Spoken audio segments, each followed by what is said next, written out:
Assalamualaikum warahmatullahi wabarakatuh.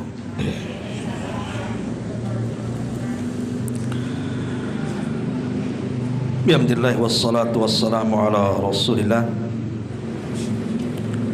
wa ala alihi wa sahbihi wa mawalah wa la hawla wa la quwata illa billahi wa ba'du.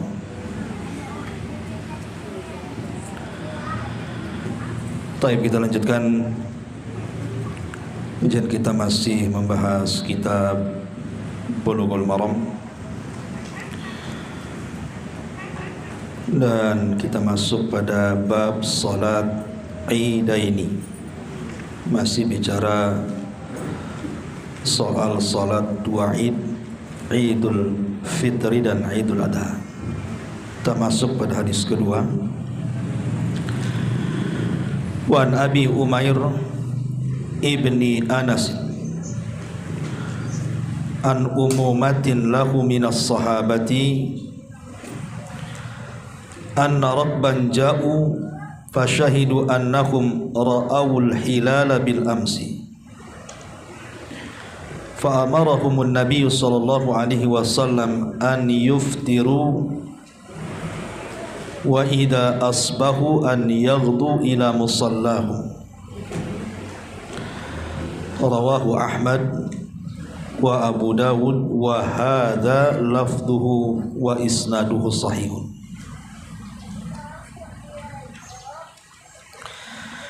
Dari Abi Umair ibn Anas, dari paman-pamannya dari kalangan para sahabat, bahwa ada sekelompok orang yang datang kemudian mereka bersaksi bahwa mereka melihat bulan kemarin, maksudnya hilal, penentuan masuknya Ramadan dan akhir Ramadan. Maka Nabi sallallahu alaihi wasallam memerintahkan mereka untuk berbuka, maksudnya sudah masuk waktu Id. Dan apabila mereka di pagi hari, mereka pun bertolak ke tempat solat mereka untuk melaksanakan solat Id.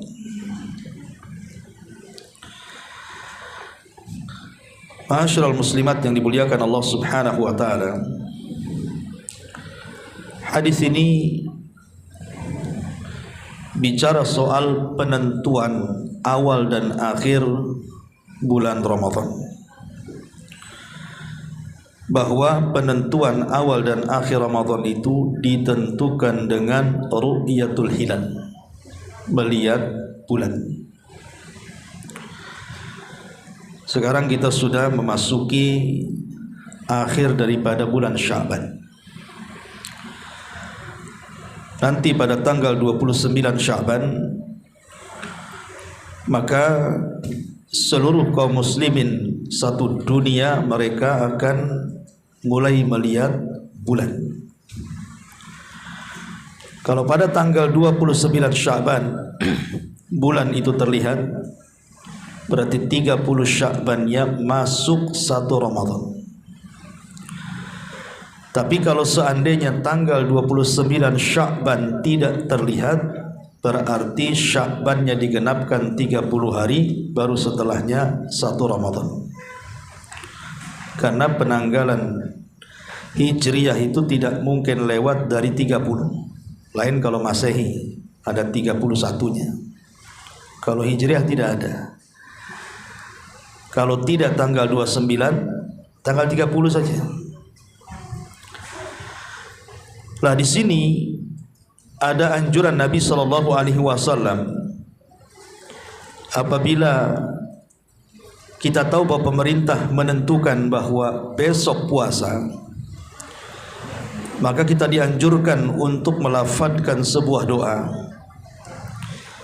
yang diajarkan oleh Abdullah atau Nabi sallallahu alaihi wasallam dari Abdullah ibn Umar radhiyallahu anhuma. Kana Rasulullah sallallahu alaihi wasallam idza ra'al hilala, Rasul itu kalau melihat bulan masuknya Ramadan,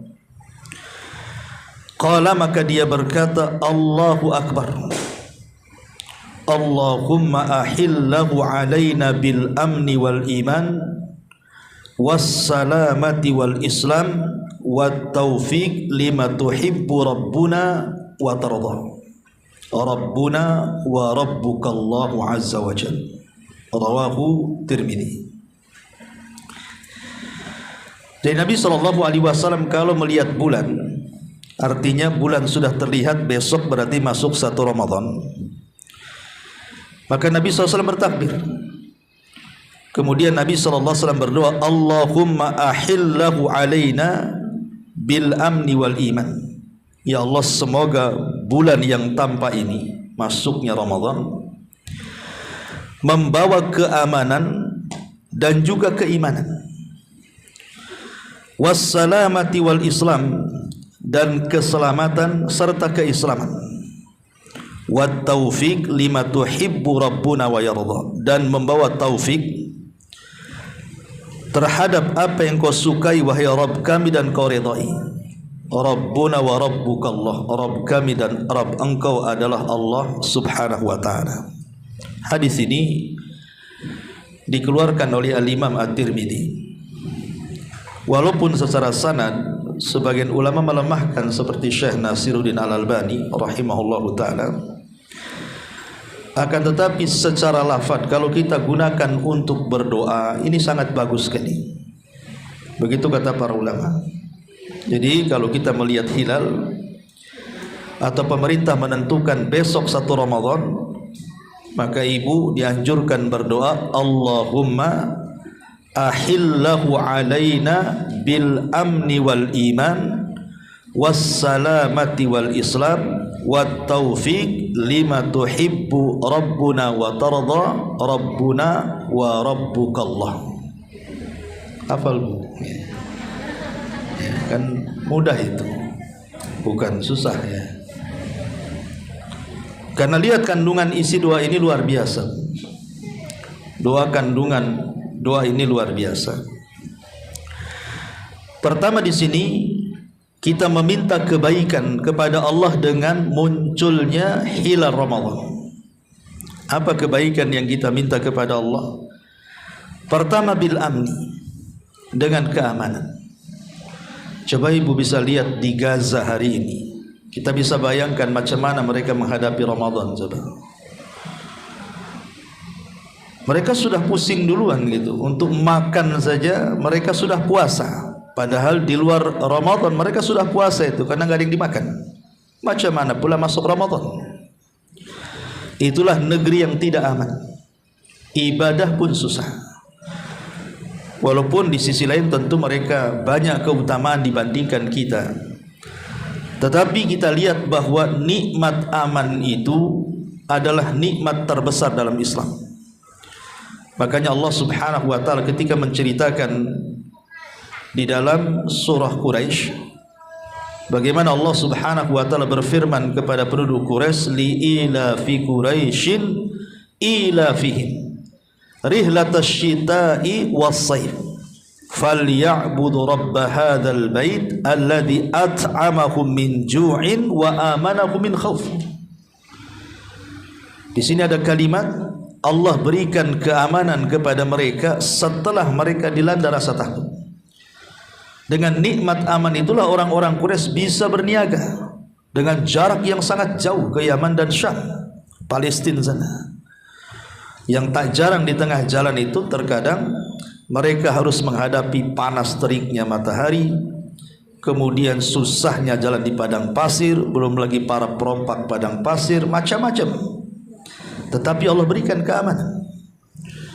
Makanya aman itu nikmat Allah yang sangat besar yang harus kita syukuri. Bangsa itu kalau aman maka semua akan bisa dilakukan. Jangan urusan dunia, urusan akhirat pun kita bisa tenang melakukannya. Ibu bisa ngaji ke sini karena aman. Coba kalau tidak aman, tidak bisa sampai di sini. Lah di bulan Ramadan kita meminta keamanan supaya puasa kita ini betul-betul khusyuk. Karena aman kemanapun ibu pergi maka tidak ada gangguan. Ini permintaan kita kepada Allah Azza wa Jalla. Yang pertama. Yang kedua bil iman. Selain aman, minta juga keimanan.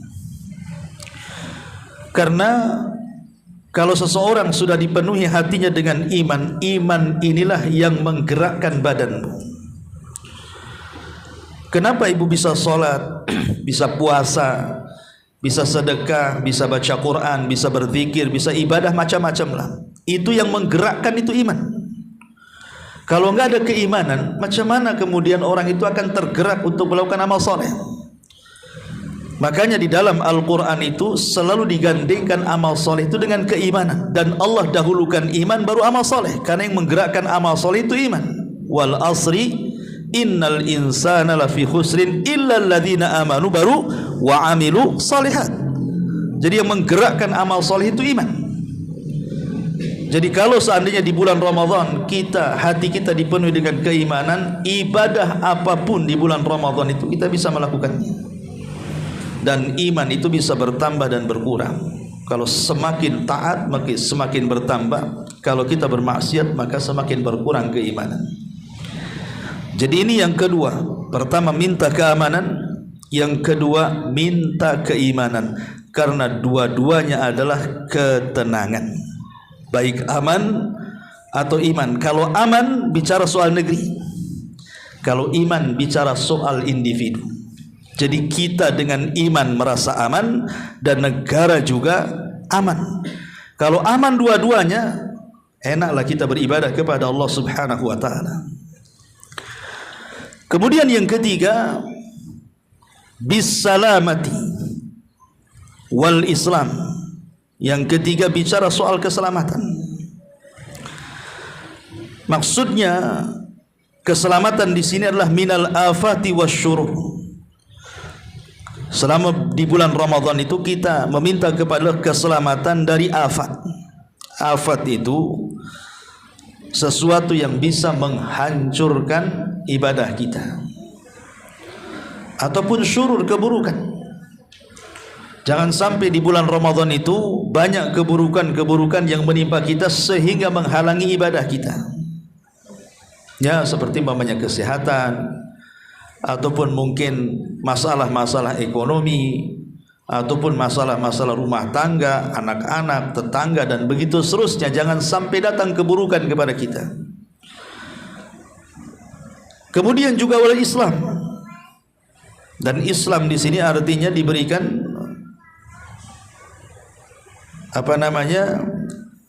berserah diri kepada Allah Subhanahu wa taala. Karena Islam itu artinya al-istislamu lillahi bitauhid wal inqiyadu lahu bitta'ah wal bara'atu minasyirki wa ahli. Jadi Islam itu artinya kita berserah diri kepada Allah. Al-istislamu lillah dengan apa? Dengan tauhid. Kemudian ketundukan kepada Allah dengan apa? Dengan ketaatan. Dan berlepas diri dari seluruh jenis kesyirikan dan para pelakunya. Itulah disebut Islam. Islam itu terdiri dari 3 kata: berserah diri dengan tauhid, tunduk dengan ketaatan, dan berlepas diri dari kesyirikan dan para pelakunya. Kalau tidak mencakup 3 kalimat ini berarti bukan Islam. Nah, kita minta kepada Allah Azza wa Jalla betul-betul kita ini diberikan keislaman yang kafah di bulan Ramadan ini. Tidak melakukan kesyirikan, dan kita bisa mentauhidkan Allah di bulan Ramadan, dan kita bisa melakukan ketaatan selama Ramadan. Ini yang keempat. Kemudian yang kelima, taufik. Minta taufik kepada Allah Subhanahu wa taala. Karena taufik inilah hidayah yang tidak bisa kita cari kecuali Allah menghibahkannya kepada kita. Karena hidayah itu ada 2. Ada hidayatul irsyad, semua orang bisa melakukannya. Saya, ibu bisa melakukannya hidayatul irsyad itu. Hidayah irsyad itu hidayah menjelaskan yang hak dan yang batil, yang ikhlas dan yang tidak, yang baik dan yang buruk. Kita bisa menjelaskan ini tidak boleh, ini boleh. Tapi apakah orang yang kita jelaskan ini baik, ini buruk, mereka bisa menerima? Mereka bisa sadar? Belum tentu. Kecuali karena taufik. Lah, taufik ini mahal harganya. Karena tidak semua orang diberikan taufik oleh Allah Azza wa Jalla.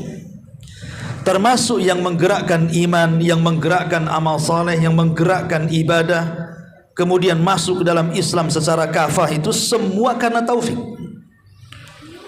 Makanya kemudian saking tingginya hidayatut taufik ini, saking mulianya hidayatut taufik ini, sampai kita disuruh meminta kepada Allah 17 kali dalam sehari. Ihdinas siratal mustaqim dalam surah Al-Fatihah setiap salat. Itu minimal 17 kali dalam salat wajib, belum salat-salat sunnahnya. Belum apabila kita memang sengaja membaca surah Al-Fatihah. Menunjukkan bahwa taufik ini penting, karena taufik ini yang menjadikan ibadah kita di bulan Ramadan diterima oleh Allah Subhanahu wa taala. Makanya di sini Allahumma ahillahu alaina bil amni wal iman was salamati wal islam wat taufiq lima tuhibbu rabbuna wa tarda rabbuna wa rabbukallah. Inilah doa yang dianjurkan apabila kita melihat hilal bulan Ramadan. Pemerintah saja menentukan, biasanya pemerintah kan habis maghrib itu menentukan tentang isbat ru'yatul hilal kan. Ketika Menteri Agama mengumumkan bahwa besok 1 Ramadan, maka kita dianjurkan membaca doa ini. Allahu Akbar, Allahumma ahillahu alaina bil amni wal iman was salamati wal islam wat taufiq lima tuhibbu rabbuna wa tarda rabbuna wa rabbukallah. Hafalah, saya sudah berapa kali itu baca tuh. Masa enggak hafal apa? Nah, nanti kalau ada hadiahnya baru mungkin hafal. Baik, ini faedah yang pertama dari hadis ini. Lah penentuan awal Ramadan itu sama juga dengan penentuan akhir Ramadan. Jadi nanti kalau sudah tanggal 29 Ramadan, biasanya pemerintah sudah siap-siap itu ru'yatul hilal tuh, melihat bulan. Kalau pada tanggal 29 Ramadan terlihat, berarti 30-nya 1 Syawal.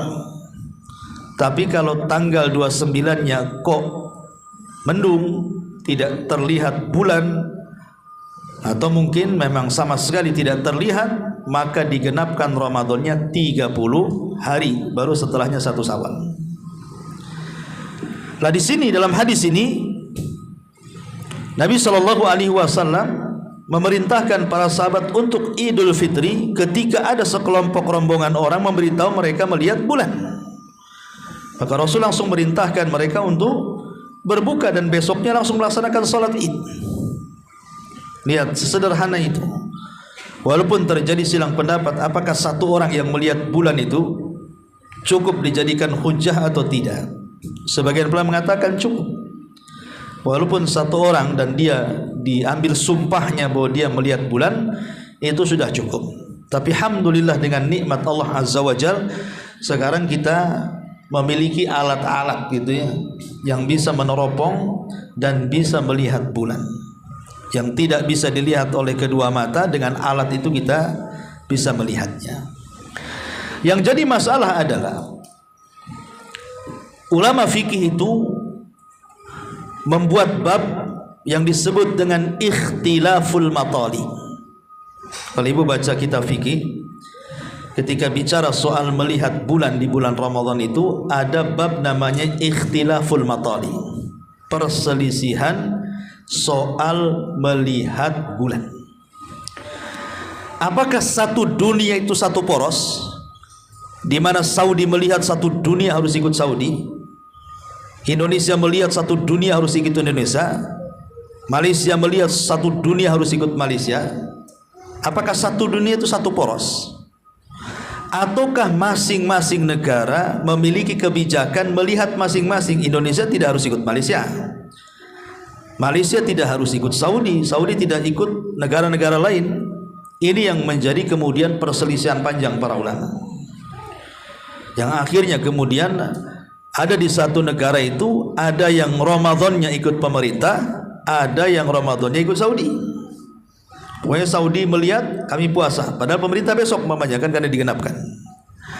Sebenarnya perselisihan ini sudah ada sejak zaman para sahabat, ya. Sehingga perselisihan seperti ini tidak mempengaruhi tentang wahdatul ummah, persatuan umat, sebab dari zaman para sahabat sudah ada perselisihan seperti ini. Contoh umpamanya hadis tentang kurek. ibnul Harith. Jadi satu hari Quraib ini berangkat dari kota Madinah menuju Syam. Sampai di Syam ketika itu bulan Ramadan. Lah di Syam ketika itu yang berkuasa adalah Muawiyah bin Abi Sufyan. Lah orang-orang Syam dalam kekuasaan Muawiyah bin Abi Sufyan pada hari Kamis mereka melihat bulan. Berarti Jumatnya mereka berpuasa. Jadi mereka melihat hari Kamis tanggal 29 Sya'ban, kemudian Jumatnya 1 Ramadan. Maka orang-orang Syam berpuasa di tanggal 30 Sya'ban karena 29-nya terlihat. Mereka mengganjilkan. Kemudian di pertengahan bulan Quraib ini pulang dari Syam ke kota Madinah.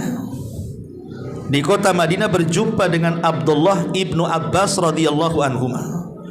Abdullah ibn Abbas bertanya ya kepada Quraib ini, hari apa di Syam itu berpuasa? Maka Quraib kemudian menjelaskan hari Jumat. Kata Abdullah ibn Abbas, adapun kami di kota Madinah hari Sabtu. Berarti kan berselisih itu. Di Syam puasa hari Jumat, sementara di Madinah puasanya hari Sabtu.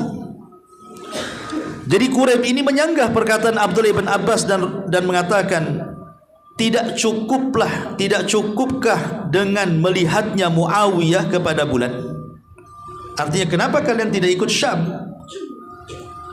Tetapi Ibnu Abbas radhiyallahu anhuma mengatakan, hakadha kama amarana Nabi sallallahu alaihi wasallam. Begitulah apa yang diajarkan Nabi kepada kami, ketika kami tidak melihat bulan maka kami genapkan. Sehingga Sya'bannya 30 hari sampai Jumat, baru Sabtunya 1 Ramadan. Berarti di sini ada perselisihan. Syam puasa hari Jumat dan Madinah puasa hari Sabtu. Jadi sejak zaman para sahabat kan sudah ada tuh perselisihan, ikhtilaful matali namanya.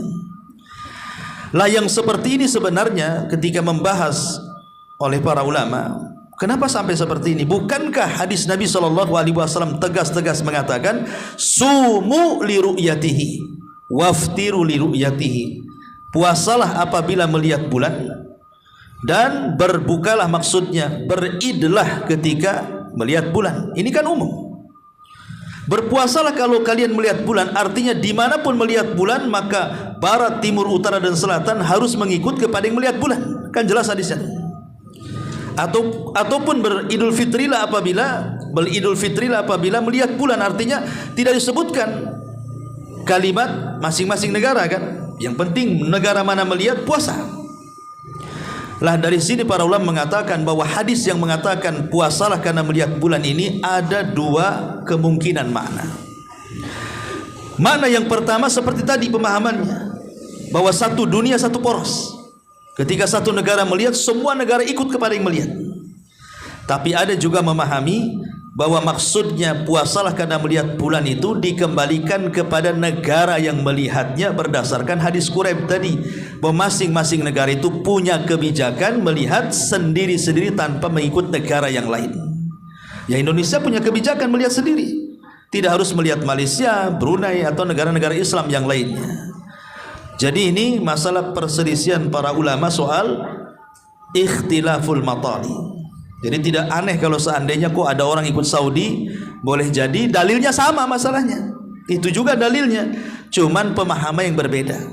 Yang jadi masalah itu mereka berpuasa duluan, tidak ikut pemerintah, ya tidak ikut negara yang melihat. Nah, itu yang jadi masalah. Itu lihat apa tuh? Karena di negara kita ini kadang-kadang duluan dia puasanya, atau belakangan puasanya. Pemerintah sudah puasa, Saudi sudah puasa, dia belum. Atau dia puasa duluan, pemerintah belum, Saudi pun belum. Yang mengganjilkan belum puasa, yang menggenapkan belum puasa, dia puasa duluan tuh. Setelah saya baca-baca, rupanya mereka melihat pasang surut air katanya. Oh, bukan melihat bulan rupanya, melihat pasang surut air katanya. Kemudian juga ada masalah di negeri kita ini kan, ada beberapa organisasi ormas gitu ya, yang mereka menentukan penentuan Ramadan itu dengan hisab, bukan dengan melihat ya. Maka ini juga dibahas oleh para ulama tentang hukum penggunaan hisab ini. Karena bicara soal hisab ini, tidak ada dalil yang menunjukkan penentuan masuknya Ramadan itu atau masuknya Idul Fitri itu dengan hisab. Karena hisab ini kadang-kadang Ramadan beberapa tahun ke depan itu sudah ditentukan tuh.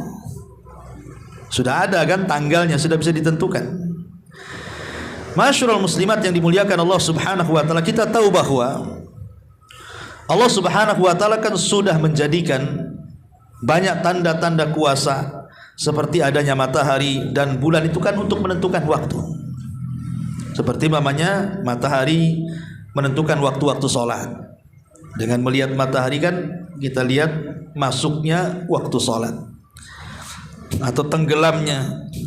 Lah begitu juga Allah Subhanahu wa taala jadikan bulan pun untuk menentukan masuknya tanggal 1 dalam sebuah bulan, termasuk Ramadan. Lah Nabi SAW dengan tegas dalam hadisnya, berpuasalah karena melihat, bukan karena hisab. Ya. Dari sini kita tahu patokan kita itu bukan hisab tetapi ru'yah, melihat.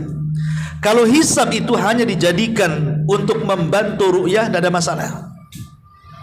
Umpamanya menurut hitungan hisab tanggal Ramadan tahun ini mungkin jatuh di 1 Ramadannya diganjilkan karena dipastikan 29 bulan terlihat.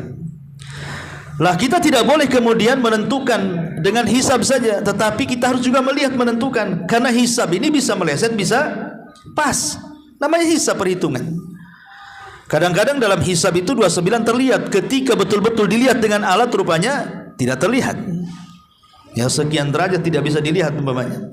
Sehingga tidak bisa dijadikan acuan hisab ini. Yang dijadikan acuan adalah kembali kepada hadis Nabi SAW, tetap bahwa kita harus melihat. Dan alhamdulillah di negara kita ini masih menggunakan sistem ru'yah. Alhamdulillah. Ya, bahkan di beberapa tempat itu sudah ada mercusuar kan untuk melihat bulan kan gitu ya. Artinya masih mengikuti anjuran Nabi SAW dan para sahabat, karena Quran sendiri mengatakan faman syahida minkumus syahra falyasum. Apabila melihat bulan, artinya kan melihat, bukan menghitung, melihat. Yang melihat melihat kan begitu. Bahkan di Saudi itu tidak perlu pakai alat, kita bisa melihat dengan kedua mata kan. Karena di negara kita ini kadang-kadang ada gunung, ada gedung-gedung, ada ini kadang-kadang dipersulitkan melihatnya sehingga perlu alat.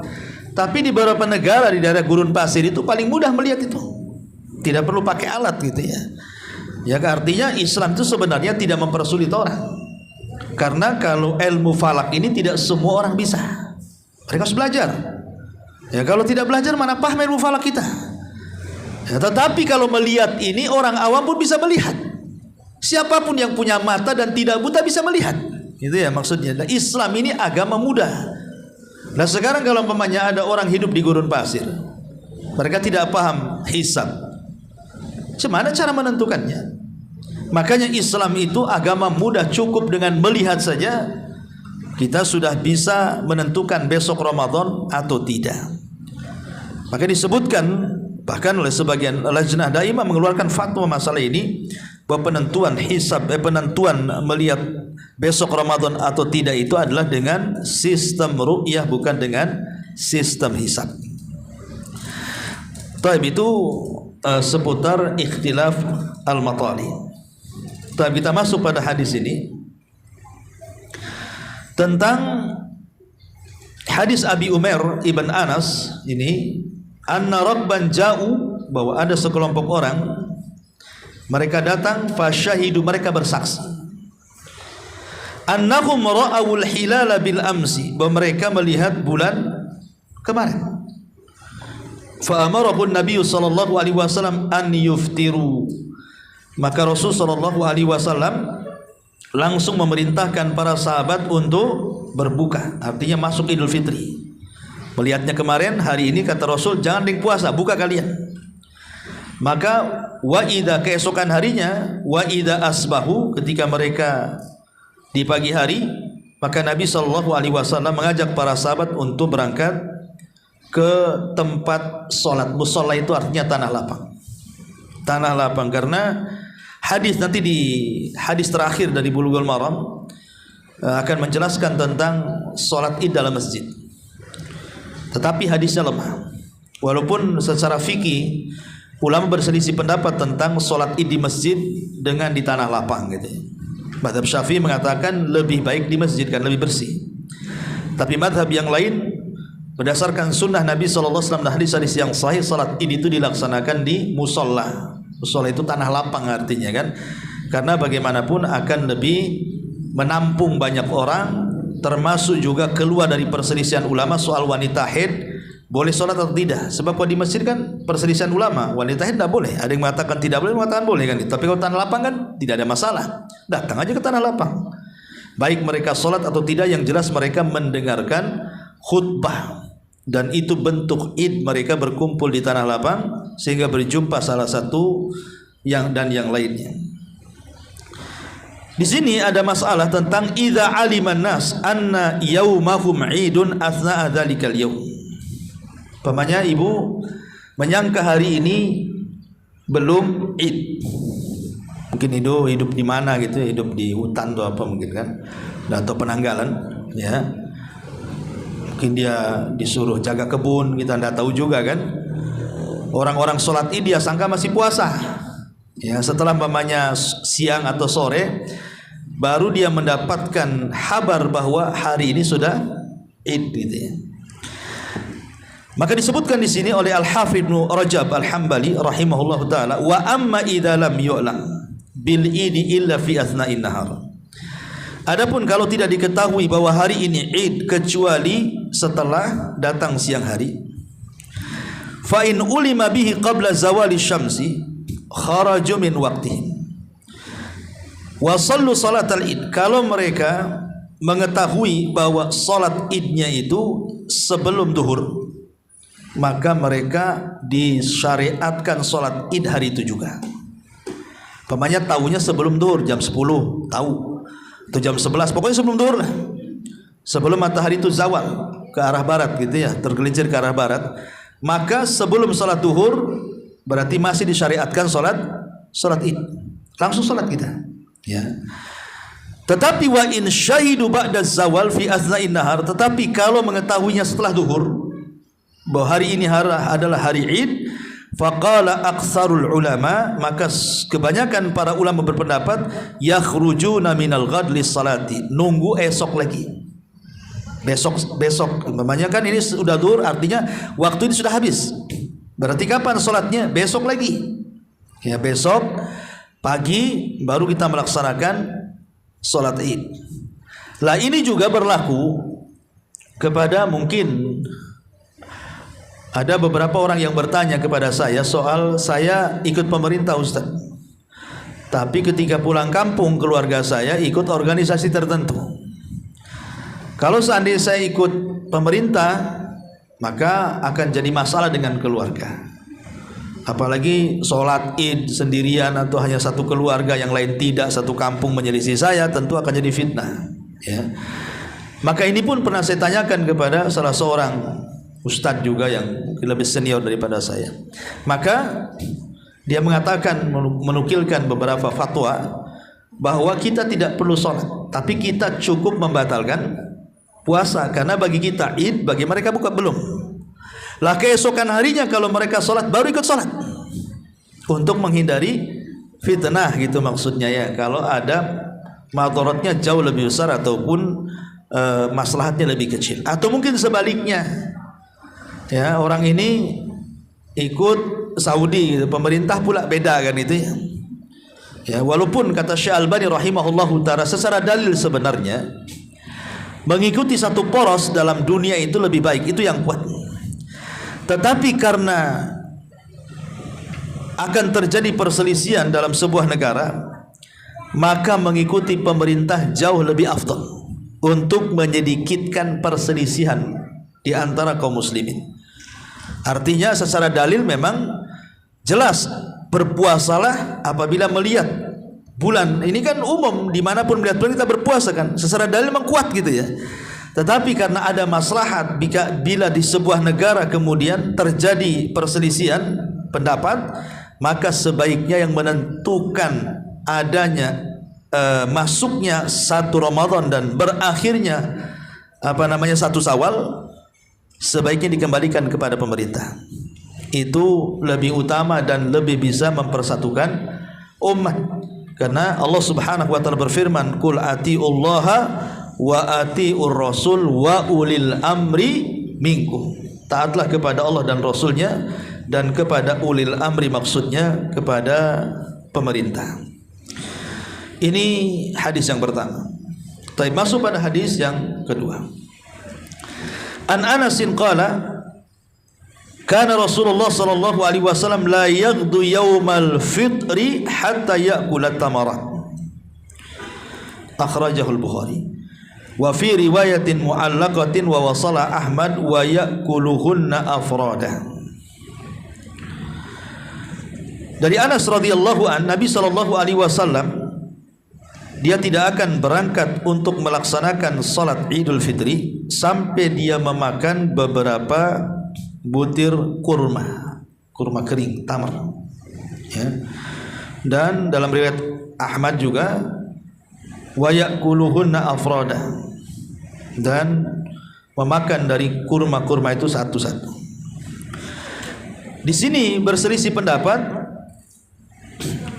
tentang salat Idul Fitri dan Idul Adha, karena riwayat setelahnya dari Abi Burdah, dari bapaknya, dia mengatakan kana Rasulullah sallallahu alaihi wasallam la yakhruju yaumal fitri hatta yat'am wa la yat'am yaumal adha hatta yusalli. Rawahu Ahmad wa Tirmidzi wa sahahahu Ibnu Hibban. Nabi SAW tidak keluar ketika Idul Fitri sampai dia makan, dan dia tidak makan ketika Idul Adha sampai dia salat. Berarti sunnahnya kalau Idul Fitri makan dulu baru salat, kalau Idul Adha salat dulu baru makan. Kenapa demikian? Karena Idul Fitri ini menandakan berakhirnya puasa. Berakhirnya puasa itu dengan datangnya Idul Fitri. Arti Al-Fitri itu kembali makan artinya.